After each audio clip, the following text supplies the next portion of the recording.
Welcome back to the Winner Circle with your girl Tiffany. I am going to catch you up on what you've missed this week on the live feeds. And before I get started, I do want to thank you for joining. Thanks for tuning in. Remember to like, subscribe, and comment, please. Um, so here we are on the longest season ever. Even if there has been another 100-day season, this is the longest season.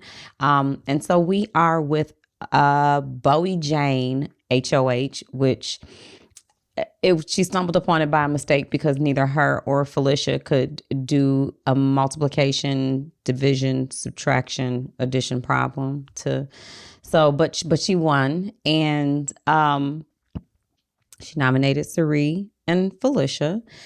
And now we have Cameron Backdoor. So it's interesting because I have never really witnessed a house that has like really no structure. There are no major alliances.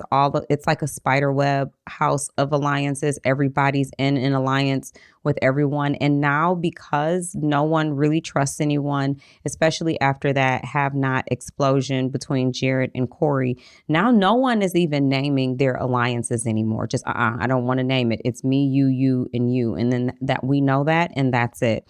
So no one's naming alliances anymore because when you tell the name, then I know you told it. So if there's no name to tell, then you're just making up stuff. So everybody wants Cameron out. Sari was honorable enough to ask for Felicia to come off the block. Of course, you guys saw all of that wonderful stuff. And Cameron... for me, and you may not agree with this, and this is fine. I almost don't really want to see Cameron leave just because he is the only player in this game willing to get blood on his hands, willing to not lay down and get rolled over. Like, he pushes to play. He wants to use the power. He's not afraid of the power or the backlash. Everyone else in this game, in this house, just really seems to go with the flow. Like, they want all hands off. I don't want to win HOH. I don't want to do that. They want everyone else to do everything for them. I've never seen a house of such non-active players. They're response players. Like, a situation will occur, something will happen, and they will respond to that situation. No one is actively, aggressively making anything happen. And if, for me as a player and a gamer, just a fan, a viewer, it's really frustrating. It is really frustrating. I think that anyone that was in the game that would make bold moves or any move at all has already left pre-jury. Your Heisem, your Riley, now Cameron's leaving. So now I guess everyone will just throw the HOH, which is what everyone is talking about doing. No one wants to win HOH. Matt and Jag don't want to win HOH. They want Blue to win HOH. They want Blue to win HOH because she'll target Corey, or they are fine with Corey winning HOH because he'll target Blue, as long as they don't have to win it. Blue doesn't want to win HOH either. They want to let someone else win it. Sari and Felicia, I do believe, want to win HOH because they have realized that Matt and Jag are so synced in the house and everyone's relationship that they are the dangerous people. Sari and Felicia have been approached by every other duo or dynamic alliance in the house. And I don't mean dynamic like magnificent. I just mean like an alliance dynamic. They have been approached by everyone because most of these alliances want to take them to Final Four. You've got Matt and Jag. You've got Corey and America. Corey and America want to take Sari and Felicia to Final Four because they think they can beat them. Matt and Jag want to take Sari and Felicia to Final Four because they believe the same thing. Sari has gotten a lot of information from Cameron now that Cameron knows that he doesn't stand a chance. He's going home. He's been having conversations. He talked to Sari a lot. He gave her a lot of information. He sprinkled in a little lies. But she is able to filter out the lies and also realize that some of the things that he's saying are actually true. Um, and so she realizes that it's better for her to go have a Corey and America Final Four than it is for her and Felicia to go with Matt and Jag. So Cerie's ultimate target come new HOH this week would be Jag, because she wants to break him apart from Matt. She really trusts Matt. She likes Matt. She feels that if she gets rid of Jag, she reels in Blue and Matt, and she'll have them on her side. And she definitely wants to keep Blue, because then Blue may help them win competitions that will ultimately help them get out everyone else. So I want to go back to this conversation that Cameron has. He will have a conversation with Cirie. He tells Cirie that Bowie is working with Matt and Jag, and that Bowie is also working with Corey in America, but that Bowie is closer to Matt and Jag. And so he tells her about all of the different alliances in the house. And Cirie goes and does some fact checking, but just like a little bit of fishing, she has a conversation with Bowie just to figure out who is Bowie closer to. And she's like, Bowie, who do you trust more? And then Bowie will let her know, like, she really trusts Matt and Jag. Further, confirming the claim that Cameron told Cirie, which is that Bowie is closer to Matt and Jag, and that's who she's working with. So therefore, it really solidifies the thought that Cirie would like to get Jag out. Corey and America. It's interesting. Corey and America have really laid the blueprint for any future player coming into Big Brother to not get into a showmance. Corey, who started at the bottom because way back when he lost that very first competition that landed him on the block. So he'd been playing rebound since he started, and he finally had found some footing until he fell for America. And then he has completely forgotten that he is in a game, and he plays it sometimes. But now it seems like that him and America have solidified their relationship. His only thoughts are about the future, which I get it. I'm sure they are bored as hell in that house. I'm sure there are many things to think about what you want to do when you get out. But all he's thinking about is when he gets out, like meeting America's parents and where they're going to live and how they're going to live and what they're going to do together. And that's great to look forward to, but not right now. You still have, 30 something days left in this game to play. And so Corey can't really focus on the game because he's focused on his relationship with America. And that really sucks because he doesn't really realize his position in the game, which is that he is the target. And I think he plays around with realizing he's the target, but he doesn't realize that he doesn't have the connections that he thinks he has, like even with Matt and Jag. Matt was willing to go along with Cameron last week for Cameron's HOH to get Corey out. Even though Jag was against it, Corey was kind of on board with it. Matt was kind of on board with getting Corey out. He even went to Cameron, I think it was that day, like, you're right, we do have, before the veto was played, like, we do have to get Corey out. And it was just because Jag wasn't down for it that they didn't do it. But Matt wants Corey out, and Corey doesn't realize the situation he's in with everyone in the house, really. So, except he does have a good shot of staying if it's up to Cirie, because she wants to work with Corey in America. However, she wants Jag out first and then Corey out second, which is why she wants to keep Blue, because she's going to need somebody to help win the HOH to get Corey out anyway. This week, with everyone wanting to throw the HOH, I don't understand how they are so comfortable with throwing an HOH when it's like final 9. We are now into jury.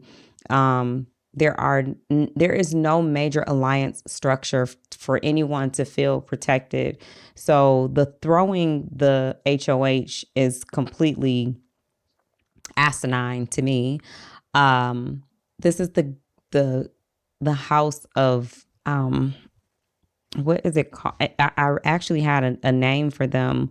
Um, they are just weak. Like nobody wants to play, and it's so annoying. And I don't know if it's because it's the long season, but I'm not gonna blame it on that because they came in the house not actively playing. Like everyone was playing a very follower type game. There's no, there are no strong leaders that are like leading the charge, which is why I'm kind of sad to see Cameron go because he would like really try to do anything like play. He's not laying down. Anyway, the girls, they want to get together and at some point take out Matt. Like once they get out Jag, Corey, then they want to get together and take out Matt, which is interesting. I don't know.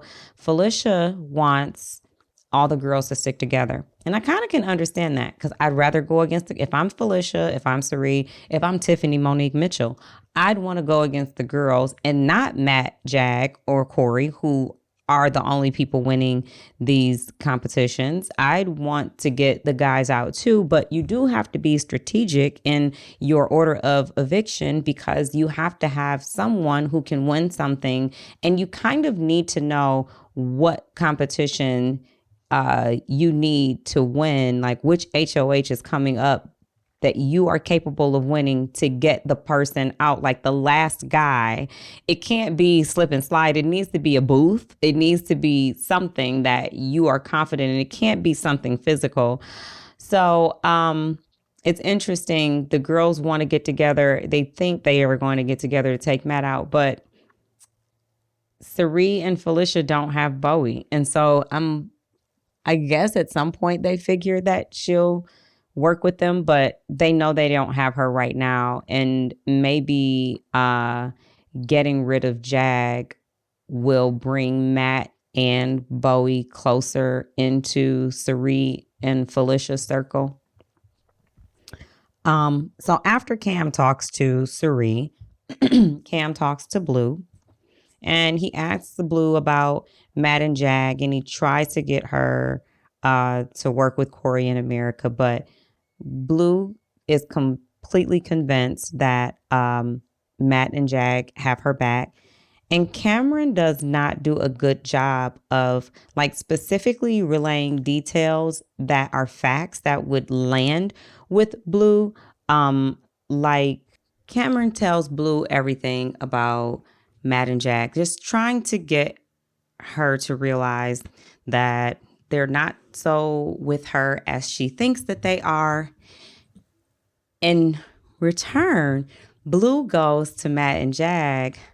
Oh, wait, let me make sure. Cameron talks to Blue. Cameron tells Blue everything. Cameron tells Blue that Matt and that both sides are pitting each other against each other. So then Blue ends up telling Matt and Jag what Cameron said. And then they lie to her. And then Blue believes them. And Sari, before that, Sari was trying to talk to Blue about Matt and Jag as well. And she was kind of telling, the things that Cameron was saying. And Sari was understanding what Cameron was saying. And a lot of people, they don't want to believe him. Corey doesn't want to believe Cameron that Matt and Jag were okay with targeting him or that they're targeting him because Cameron won't give like specific details. For example, like why won't Cameron tell Corey, why didn't they come and tell you that I was targeting you when I was HOH? Like, why did it come so late? And Blue ends up talking to Matt and Jag, and then she tells Sari that she talked to Matt and Jag, and Sari kind of wanted Blue to believe this, that she can't trust Matt and Jag, but then when she comes back from talking to them, she's like, yeah, I talked to them, and she doesn't believe what Cameron's saying. So Sari realizes that Blue is probably a lost cause.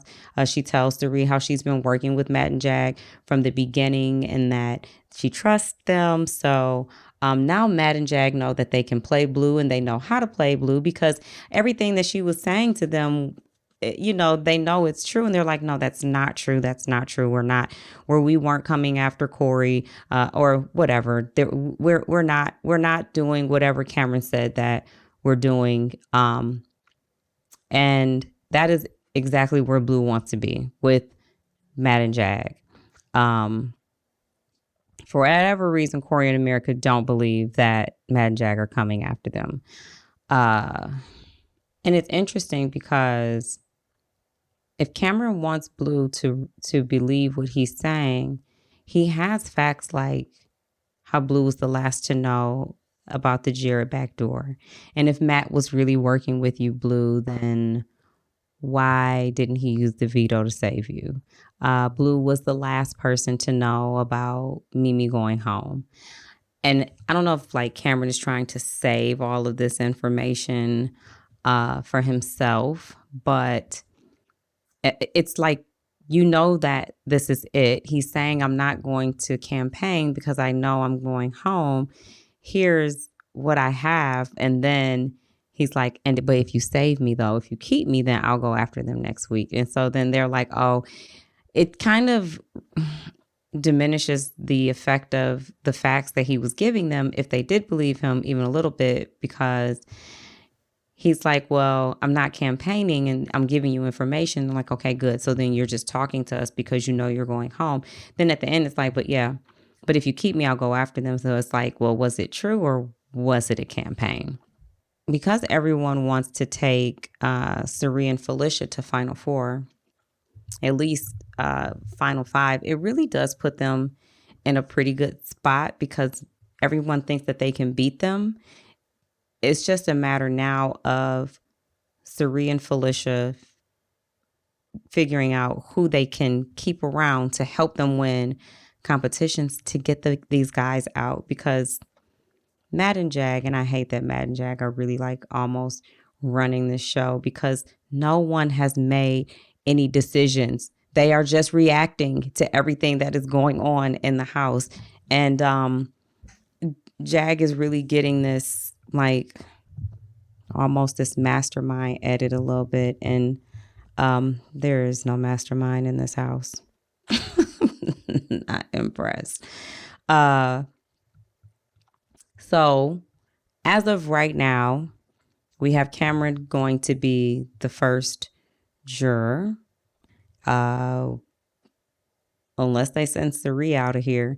And they go back and forth. Like, should we flip? Should we flip? I don't think anybody's flipping to get Cirie out. Cirie has a very good chance of making it to Final Four. The only person who probably would not take Cirie to Final Four would probably be Corey, because he is smart enough to realize that this is Cirie's game and that she does a good job of getting further along by appearing non-threatening. And I'm sure Corey knows that if she gets far enough, then she'll be sitting in those two seats. And I don't think he wants that. But I also don't know that he is even still playing the game of Big Brother, or he's just living in the house, and they must feel trapped. Even Cirie has said this is the longest game and she will never, ever, ever, ever, ever, ever, ever do it again. And I could imagine feeling like that. My season was fun, so we wanted to stay. We had a great time every day. It was fun every day. There is nothing that seems fun about this house. I would want to go home too. I probably would have left pre-jury, like voluntarily. I would not want to be stuck anymore, especially if you're not going to win. Bowie is with Matt and Jag. Everyone has intertwining alliances. Jag seems to be possibly the next target this week coming up, unless Blue wins HOH. And maybe even Corey. I think they feel that as long as one of them isn't on the block and that they have the votes to keep each other safe. But it's so hard to figure out the dynamic of what's going to happen, who's going to win, what is the in the weeks to come. I cannot predict the future. This is the most random house. I do think that I'd like to see a Cerie HOH. She wants to win HOH coming up. She wants to put Matt and Jag on the block together. The only crazy thing is one of them winning veto, and I don't know. I don't know who she'd replace. I guess maybe a Bowie, but I'd probably go for putting Corey up there next to whoever comes off. So Cameron's going home. We don't know who's going to win HOH because they all want to throw it. This is the longest game of my life. That is approximately all I have for you. There has been nothing really going on in this house. It is day 60 something and I'm exhausted. So we have approximately 2.5 more weeks left to go, 3 weeks, and then we'll crown a winner of something. That is it. That's the best I have got, and I hope you all enjoyed it. And I will keep you posted in the future if there is any more breaking news. Like, subscribe, comment below. Bye, Cameron.